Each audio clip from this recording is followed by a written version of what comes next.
saya mengundang para penatua untuk maju ke depan.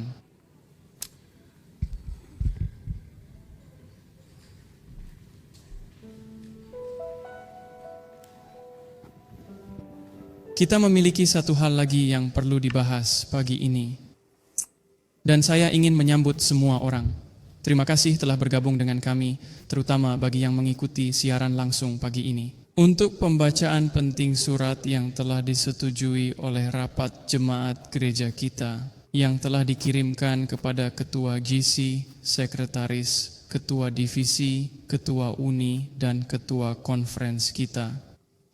Surat ini telah disetujui secara bulat oleh gereja kita dan rapat jemaat pada 15 Mei tahun ini oleh 38 anggota yang berstatus baik. Ke-38 anggota ini memiliki akses yang sama terhadap Roh Kudus seperti halnya anggota lain, pendeta, atau pemimpin lainnya dalam gereja sedunia kita. Ini bukanlah klaim bahwa kami lebih dipimpin oleh Roh Kudus. Harap diperhatikan bahwa ini bukan klaim bahwa kami lebih dipimpin oleh roh daripada anggota lain atau pemimpin yang telah dipilih secara sah, melainkan pengingat bahwa gereja kita tidak memiliki ajaran yang mengajarkan kita bahwa pemimpin kita memiliki akses lebih besar ke Roh Allah daripada umat awam. Posisi tidak menentukan seseorang adalah integritas karakter Roh Kristus yang membuatnya penuh syukur, tidak egois, tanpa pamrih, dan tanpa kemunafikan. Itulah yang berharga di mata Allah. Posisi tidak menentukan seseorang, hanya melalui hubungan hidup dengan Allah, Roh Kudus ditanamkan di dalam hati. Saya ingin menarik perhatian kita pada kutipan berikut dari Testimonies for the Church volume 9 yang telah mengarahkan kami untuk menulis surat ini. Beberapa orang merasa tidak puas dan berkata, aku tidak akan lagi membayar persepuluhan karena saya tidak percaya pada cara pengelolaan di pusat pekerjaan ini. Tetapi apakah kamu akan merampok Allah karena kamu menganggap pengelola pekerjaan ini tidak benar? Sampaikan keluhanmu dengan jelas dan terbuka, serta dengan semangat yang benar kepada orang-orang yang berwenang. Kirimkan permohonanmu untuk hal-hal yang perlu disesuaikan dan diatur, tetapi jangan mundur dari pekerjaan Allah dan membuktikan dirimu tidak setia karena orang lain tidak melakukan hal yang benar. Kepada umat awam, kita tidak menyelesaikan masalah di dalam gereja kita dengan menahan persepuluhan. Kita tidak akan menyelesaikan masalah dengan bersikap diam, tidak peduli dan tidak terlibat dalam operasional organisasi gereja dunia kita. Kita tidak akan menyelesaikan masalah dengan meninggalkan misi surgawi yang diamanahkan untuk menyelamatkan jiwa-jiwa. Kita tidak menyelesaikan masalah dengan menghina pemimpin kita. Kita juga tidak menyelesaikan masalah dengan membiarkan pemimpin kita memiliki wewenang yang tak terbantahkan. Kita menyelesaikan masalah dengan berdoa sambil terlibat dalam pekerjaan dan berdoa untuk pemimpin kita sambil menuntut pertanggungjawaban mereka dengan cara yang sesuai dengan teladan Kristus. Kepada pemimpin kami di semua tingkatan kepemimpinan gereja, kita tidak menyelesaikan masalah dengan menekan hak untuk berdiskusi secara jujur, terbuka, dan penuh doa mengenai hal-hal yang memecah belah gereja kita. Kita tidak menyelesaikan masalah dengan menyingkirkan mereka yang menantang cara kita melakukan hal-hal di berbagai tingkatan gereja. Kita tidak menyelesaikan masalah dengan membiarkan berbagai entitas di dalam gereja kita bertentangan dengan keputusan yang diambil oleh gereja sedunia dalam sidang. Kita tidak menyelesaikan masalah dengan menolak diskusi dan debat yang adil mengenai hal-hal yang sulit, sementara memegang semua kekuasaan untuk secara resmi memfasilitasi diskusi-diskusi doa yang diperlukan ini. Kita menyelesaikan masalah dengan berani terlibat dalam pekerjaan dan berdoa untuk semua pemimpin dan umat, sambil menyerukan mereka untuk mencapai standar tinggi panggilan yang tinggi dalam Kristus Yesus. Hari ini kita bergabung dengan semakin banyak gereja dari seluruh dunia yang telah membahas berbagai masalah yang akan kita bahas dalam surat kita. Masalah-masalah yang diangkat dalam surat ini hari ini bukanlah masalah yang harus disisihkan dan diabaikan selama 5 tahun ke depan. Masalah-masalah dalam surat ini bukanlah masalah yang dapat diselesaikan tanpa diskusi yang penuh doa, terbuka, dan jujur. Gereja lokal kita di sini dengan teguh memegang komitmennya terhadap misi Gereja Advent Hari ke-7 sebagaimana tertuang dalam pekabaran 3 malaikat dan dijelaskan dalam keyakinan dasar kita. Untuk itu, saya sekarang menyerahkan mikrofon kepada salah satu penatua kita, Brockmeyer, untuk membacakan surat ini.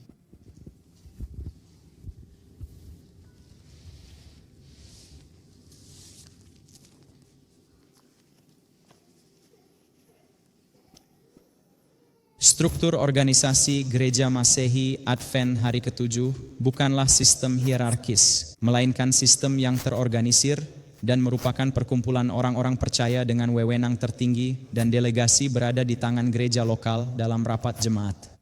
Hal ini tercantum dalam buku Peraturan Gereja halaman 134. Di antara berbagai tanggung jawab struktur organisasi Gereja Advent Hari ke-7 adalah perlindungan hak-hak individu yang diakui secara sah sebagai milik semua anggota. Struktur pemerintahan yang sama berlaku di tingkat tertinggi gereja yang terorganisir, dengan sidang gereja dunia dan sidang General Conference. Sebagai otoritas tertinggi di atas semua conference, uni, divisi, atau bahkan pejabat eksekutif General Conference. Kami mendukung Komite Eksekutif General Conference dalam peran yang dipilih secara sah dalam melaksanakan misi dan visi Gereja Advent Hari ke-7, sesuai dengan keyakinan dasar dan keputusan sidang gereja sedunia. Sesuai dengan wewenang kami sebagai jemaat lokal, Gereja Masehi Advent Hari ke-7 Ardmore ingin menanggapi kekhawatiran terkait wewenang yang didelegasikan dengan benar dan tata kelola gereja. Kami percaya bahwa keyakinan dasar tidak dapat dipisahkan dari pernyataan resmi yang dibuat atas nama Gereja Masehi Advent Hari ke-7 yang terorganisir. Bahasa seperti anggota Gereja Masehi Advent Hari ke-7 percaya muncul di seluruh pernyataan resmi kami. Mengutip dari paragraf pengantar pernyataan resmi yang terdapat di situs web General Conference of Seventh-day Adventists, kami membaca dari waktu ke waktu bahwa Masehi Adventis Hari ke-7 menganggap penting untuk menerangkan pemahaman mereka tentang topik-topik penting tertentu, berdasarkan pemahaman mereka tentang nilai-nilai dan ajaran Alkitab. Di bawah ini adalah kumpulan pernyataan-pernyataan tersebut mengenai berbagai isu, mulai dari kebebasan beragama hingga senjata api. Ada hubungan yang jelas antara bagaimana pernyataan resmi dapat membentuk keyakinan umat Masehi Advent Hari ke-7 di seluruh dunia. Buku Pedoman Gereja Masehi Advent Hari ke-7 lebih lanjut menyatakan bahwa Alkitab adalah dasar dan sumber kepercayaan dan praktik. Dan atas dasar ini, sidang General Conference menentukan keyakinan mendasar yang dinyatakan oleh gereja. Hanya sidang General Conference yang memiliki wewenang untuk mengesahkan pernyataan keyakinan yang mewakili gereja sedunia. Melanjutkan dalam buku Pedoman Gereja, kita membaca bahwa dalam gereja saat ini, sidang General Conference dan sidang-sidang Komite Eksekutif General Conference adalah otoritas gerejawi tertinggi dalam administrasi gereja. Kami sepenuhnya mengakui wewenang yang didelegasikan dari gereja kepada sidang-sidang komite eksekutif dalam pengelolaan urusan, visi, dan metode pelayanan gereja di seluruh dunia. Menurut situs web resmi General Conference Gereja Advent Hari ke-7, kami membaca di bawah judul ini, apa itu Komite Eksekutif General Conference? Ini adalah badan pemerintahan tertinggi kedua dalam Gereja Masehi Advent Hari ke-7 setelah sidang General Conference yang diadakan setiap 5 tahun sekali. Pernyataan resmi telah diterbitkan tanpa persetujuan sidang umum gereja dunia selama 40 tahun terakhir, sebelum keyakinan dasar yang disetujui oleh sidang umum gereja sedunia. Sebelum ini, keyakinan dasar yang disetujui oleh gereja dunia dalam sidang General Conference dianggap cukup untuk menjawab pertanyaan-pertanyaan keyakinan. Selama periode ini, kita telah menyaksikan peningkatan jumlah pernyataan resmi yang diterbitkan oleh Komite Eksekutif General Conference, Komite Administrasi, dan Presiden dan Wakil Presiden General Conference sementara, semua tanpa proses pengesahan yang semestinya oleh gereja sedunia dalam sidang. Hingga saat ini, pernyataan-pernyataan yang tidak sah tersebut adalah sebagai berikut. Ada pernyataan eksekutif General Conference yang berkaitan dengan perilaku seksual dan sikap tegas terhadap prinsip-prinsip pertarakan serta perawatan lingkungan, pelecehan seksual, kebebasan teologis dan akademik, menghadapi tantangan penyakit menular seksual, pertimbangan etis terkait cloning manusia, kegiatan yang melibatkan unsur-unsur terkait persaingan, minoritas agama, dan kebebasan beragama, seruan untuk perdamaian, tanggapan terhadap pernyataan penciptaan, komitmen pada kesehatan dan penyembuhan, akhiri kekerasan perempuan dan anak perempuan, pemeliharaan dan perlindungan anak-anak, kemiskinan global, kebebasan berpendapat dan pencemaran nama baik agama, penciptaan, pernyataan tentang persepuluhan dan tujuannya, homoseksualitas, pernyataan konsensus tentang perawatan bagi yang sekarat, pernyataan konsensus tentang teologi penahbisan Gereja Masehi Advent Hari ke-7, pernyataan misi Gereja Masehi Advent Hari ke-7, dan pernyataan tentang pandangan Alkitab tentang kehidupan janin dan implikasinya bagi aborsi. Ada pernyataan yang berasal dari Komite Administrasi General Conference sebagai berikut. Kontrol kelahiran, toleransi, merokok, tembakau, Roh Kudus, lingkungan, kebebasan beragama, masalah perempuan, pernyataan tentang kekerasan dan kekerasan dalam keluarga, literasi, hubungan antar manusia, bahaya perubahan iklim, pernikahan, pembaruan spiritual, dampak terhadap perubahan sosial, merokok dan etika, kekerasan dalam keluarga, pengelolaan lingkungan dan lingkungan hidup, bagaimana pandangan Adventis Hari ke-7 terhadap Katolik Roma, peringatan ke-50 Deklarasi Universal Hak Asasi Manusia. Itu adalah dokumen PBB. Kesejahteraan dan nilai anak-anak, kebebasan beragama, evangelisasi dan perekrutan agama, judi, vaksinasi, kebersamaan manusia, narkoba, rasisme, perdamaian. Larangan penjualan senjata api serbu kepada warga sipil, pornografi, kekurangan tempat tinggal dan kemiskinan, penggunaan zat kimia, kekerasan dan ketergantungan. Ada pernyataan resmi General Conference tentang perang di Irak dan perang di Kongo, serta pernyataan tentang penegasan penciptaan dan satu pernyataan resmi yang tidak diklaim tentang transgenderisme. Pada tanggal 25 Oktober ada pernyataan tahun 2021. Pada tanggal 25 Oktober 2021 terdapat pernyataan penegasan kembali yang dikeluarkan oleh ADCOM General Conference, khususnya yang memiliki dampak mendalam dan merusak terhadap kebebasan beragama bagi umat Advent hari ke-7 selama pandemi COVID-19 tahun 2020. Mengutip ini dari pernyataan tersebut, Gereja Advent hari ke-7 setelah berkonsultasi dengan Departemen Kesehatan, Urusan Publik, dan Kebebasan Beragama dari General Conference Advent hari ke-7, yakin bahwa program vaksinasi yang sedang dilaksanakan secara umum penting bagi kesehatan dan keselamatan anggota gereja dan masyarakat luas. Oleh karena itu, klaim kebebasan beragama tidak digunakan secara tepat dalam menentang mandat pemerintah atau program pemberi kerja yang dirancang untuk melindungi kesehatan dan keselamatan komunitas. Kepastian nubuatan sedang terpenuhi dengan cepat dan segera hati nurani manusia akan terikat oleh perintah tak suci yang larang bahwa tidak seorang pun yang dapat membeli atau menjual selain daripada mereka yang memakai tanda itu, yaitu nama binatang itu atau bilangan namanya. Wahyu 13 ayat 17. Mengingat peringatan yang sangat serius ini kepada umat manusia, para anggota dan pimpinan gereja Masehi Advent hari ke-7 Ardmore dengan sepenuh hati menolak segala tindakan oleh siapapun atau sistem manusia yang memaksa, menekan, memanipulasi, menyesatkan, atau membungkam hati nurani individu dan hak suci kebebasan memilih. Sebagai gereja Advent hari ke-7 Ardmore, kami melihat pola historis yang mengkhawatirkan muncul dalam kepemimpinan General Conference yang kami cintai, yaitu mengeluarkan pernyataan resmi yang merupakan pernyataan keyakinan atas nama gereja Advent sedunia, tanpa proses yang semestinya demi keamanan dewan yang lebih luas selama General Conference berlangsung. Hal ini menyebabkan pernyataan resmi yang problematis yang terjalin erat dengan retorika politik saat ini, seperti senjata api, kontrasepsi, bahaya perubahan iklim, pandangan Adventis hari ke-7 terhadap Katolik Roma, perang di Irak, perang di Kongo, dan pernyataan tentang imunisasi, hanya untuk beberapa contoh. Banyak dari pernyataan ini tampaknya dibuat dengan niat baik, tetapi niat baik tidak menggantikan praktik terbaik dan prinsip wewenang yang tepat. Buku Pedoman Gereja Advent hari ke-7 mengandung bahasa yang samar-samar mengenai wewenang yang tepat dari Komite Eksekutif General Conference yang menyatakan, oleh karena itu, semua organisasi dan lembaga bawahan di seluruh gereja akan mengakui sidang General Conference dan sidang-sidang Komite Eksekutif pada saat sidang General Conference sebagai otoritas keagamaan tertinggi di bawah Tuhan di kalangan Advent hari ke-7. Kami sekali lagi setuju dengan wewenang administratif yang didelegasikan kepada Komite Eksekutif General Conference. Tetapi kami tidak dapat setuju dengan pemberian wewenang gerejawi yang setara dengan gereja sedunia dalam sidang. Dalam tata kelola gereja sedunia, Komite Eksekutif General Conference sebenarnya tunduk pada gereja sedunia yang sedang bersidang.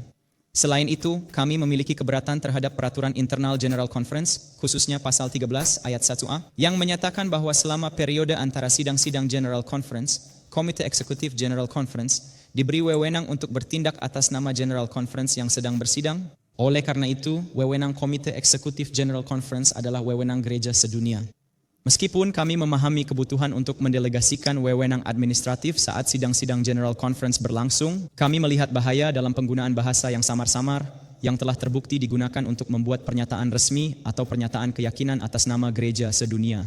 Tampaknya ada kelemahan yang signifikan dalam definisi wewenang yang jelas yang membuka jalan bagi sekelompok kecil pemimpin denominasi untuk membuat pernyataan resmi yang luas dan tidak mewakili banyak pihak yang berdampak signifikan pada gereja sedunia. Roh Nubuat memperingatkan tentang bahaya ini, mengutip, terkadang ketika sekelompok kecil orang yang dipercayakan dengan pengelolaan umum pekerjaan telah, atas nama General Conference, berusaha melaksanakan rencana-rencana yang tidak bijaksana untuk membatasi pekerjaan Allah. Saya telah mengatakan bahwa saya tidak dapat lagi menganggap suara General Conference yang diwakili oleh beberapa orang ini sebagai suara Allah. Udara yang membahayakan yang sedang dihirup oleh beberapa orang adalah memberikan kepada pikiran dan penilaian seseorang atau sekelompok kecil orang seluruh wewenang dan pengaruh yang telah Allah berikan kepada gerejanya. Dalam penilaian dan suara General Conference yang berkumpul untuk merencanakan kemakmuran dan kemajuan pekerjaannya.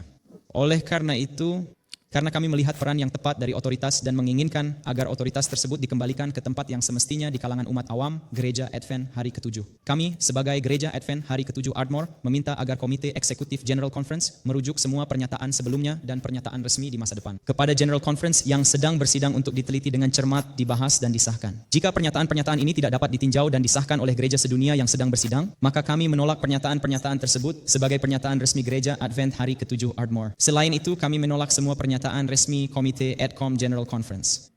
Kami meminta agar semua pernyataan resmi Komite ADCOM General Conference segera dihapus, karena jelas tidak memiliki wewenang yang didelegasikan dari gereja sedunia dalam sidang. Semua pernyataan resmi yang dibuat oleh Presiden General Conference dan konsultasi dengan 16 wakil presiden dunia juga harus segera dihapus. Secara prinsip, semua pernyataan resmi lainnya yang tidak ditinjau dan disetujui oleh gereja sedunia dan sidang juga harus dihapus. Selain itu, kami dengan tegas menolak keterlibatan Gereja Masehi Advent Hari ke-7 dengan PBB dalam hal apapun. Hal ini termasuk keanggotaan, status konsultatif atau partisipasi dalam program, etos, atau inisiatif PBB.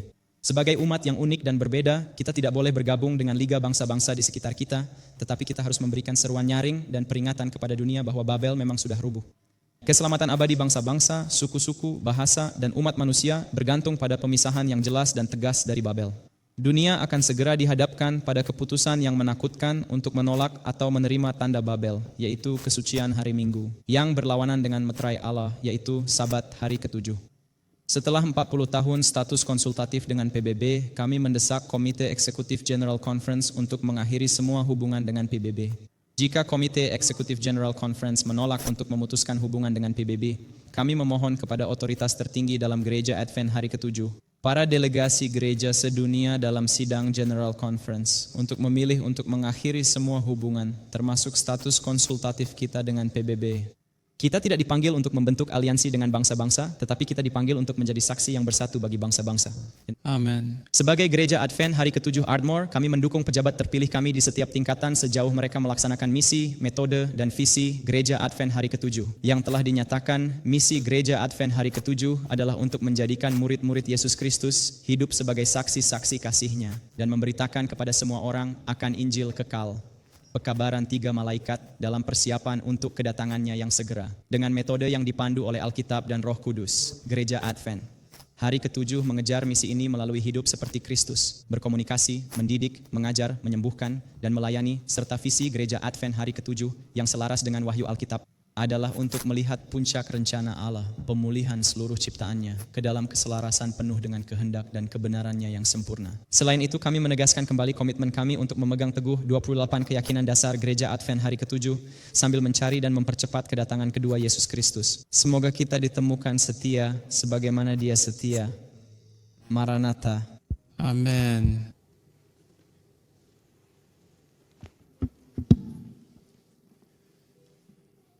Saya hanya ingin mengatakan bahwa saya merasa rendah hati menjadi bagian dari keluarga gereja yang luar biasa ini. Merupakan suatu kehormatan bagi saya berada di sini dan iman saya telah tumbuh begitu banyak selama tahun-tahun saya berada di sini. Pengalaman dan ajaran Kristen menyatakan bahwa dengan meninjau sejarah kita di masa lalu, telah melewati setiap langkah kemajuan hingga posisi kita saat ini, saya dapat berkata, pujilah Tuhan karena saya melihat apa yang telah Dia lakukan. Saya dipenuhi dengan keheranan dan keyakinan pada Kristus sebagai pemimpin kita. Kita tidak perlu takut akan masa depan, kecuali jika kita melupakan cara Tuhan telah memimpin kita dan ajarannya dalam sejarah kita yang lalu. Saudara-saudara, kita tidak boleh melupakan pada tahun 1985, para pemimpin dalam gerakan besar ini yang disebut Gereja Masehi Advent Hari ke-7, mereka membuat pilihan. Pilihan yang bertentangan dengan ajaran Alkitab yang kita jadikan sebagai pedoman kita. Sekarang sudah tahun 2025, 40 tahun berlalu. Sekaranglah saatnya. Kita telah mengembara di padang gurun selama 40 tahun. Dan saya tidak mengatakan bahwa Tuhan tidak memberkati kita dalam 40 tahun terakhir, karena saya tahu Dia telah memberkati kita. Meskipun kita telah memberontak, Dia tetap memberkati kita. Dialah penyelamat yang penuh belas kasihan yang kita layani. Amin. Waktunya telah tiba. Waktunya kita membiarkan Tuhan memimpin kita keluar dari padang gurun dan masuk ke tanah perjanjian. Kita sebagai Adventis hari ke-7 dan kita sebagai bagian dari gerakan Adventis hari ke-7 ini harus mengambil tanggung jawab dan mengaku dosa kita di hadapan Tuhan. Letakkan dosa-dosa kita di kaki salib agar Dia dapat menepati janjinya dan memimpin kita langsung ke tanah perjanjian. Yesaya 26 ayat 12 dan 13 menyatakan, "Ya Tuhan, Engkau akan menyediakan damai sejahtera bagi kami, sebab segala sesuatu yang kami kerjakan, Engkaulah yang melakukannya bagi kami. Ya Tuhan, Allah kami, Tuhan-Tuhan lain pernah berkuasa atas kami. Tetapi hanya nama-Mu saja kami masyhurkan." Dan Tuhan, tolonglah kami melewati masa-masa nubuat ini. Tuhan, berikanlah kami keberanian untuk menjadi perubahan. Karena kami tahu bahwa hanya sedikit orang baik yang ada. Amin.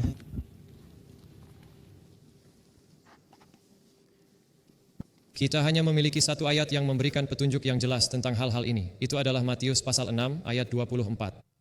Tidak ada seorang pun yang dapat melayani dua tuan, karena ia akan membenci yang satu dan mengasihi yang lain, atau ia akan setia kepada yang satu dan memandang rendah yang lain. Kamu tidak dapat melayani Allah dan Mammon.